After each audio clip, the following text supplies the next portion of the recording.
কিছু কথা বলবো। শিক্ষার্থী থাকলে আরো বেশি আমাদের কথাগুলো আরো বেশি বস্তুনিষ্ঠ হতো, শিক্ষক এবং শিক্ষার্থী। যাই হোক, আজকে যেহেতু হলিডে, আজকে শিক্ষার্থীদেরকে প্রতিষ্ঠানে আনাটা অনেকটাই কঠিন।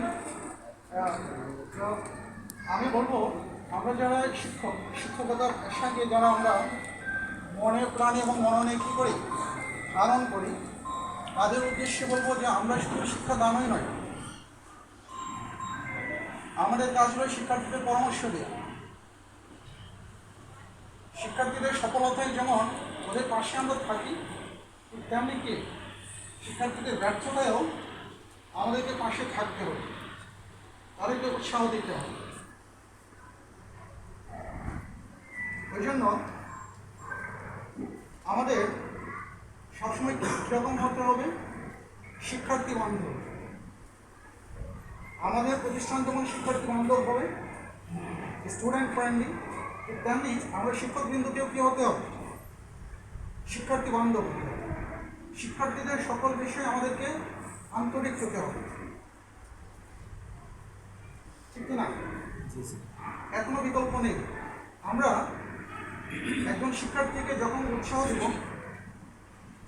সে কিন্তু ভালো করা শুরু করবে।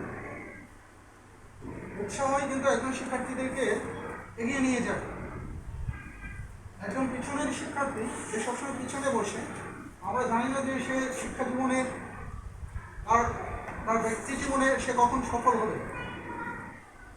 একজন পিছনের শিক্ষার্থীও কিন্তু দেখা যাবে যে জীবনে কোনো না কোনো সময় সে কী হবে, সফল হবে। হোক সেটা হলো তার ক্যারিয়ার জীবন, সেটা ব্যবসায়ী হতে পারে, শিক্ষকতা হতে পারে, আরও যে কোনো প্রফেশন হতে পারে। অতএব আমরা কোনো শিক্ষার্থীকেই কিন্তু কী করবো না, নেগলেক্ট বা অবহেলা করবো। আমাদের কাছে সকল শিক্ষার্থীই সমান। অতএব আমাদের সবাইকে কী হতে হবে, শিক্ষার্থী বান্ধব। আমাদের প্রত্যেকটি শিক্ষা প্রতিষ্ঠান হবে কি শিক্ষার্থীদের অনুকূল। আরেকটা বিষয়, আমরা সবসময় কী করবো, শিক্ষার্থীদের এনকারেজ, ভেরি কি ইম্পর্টেন্ট। এই জন্য শিক্ষার্থীদের সঙ্গে কী করতে হবে, ওপেন কমিউনিকেশন।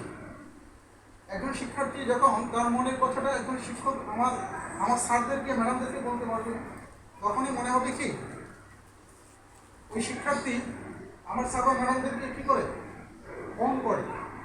আমার স্যার বা ম্যাডাম তাদেরকে যে উপদেশ দেখ না কেন, সেটা তারা কী করবে, পজিটিভলি অ্যাকসেপ্ট করে।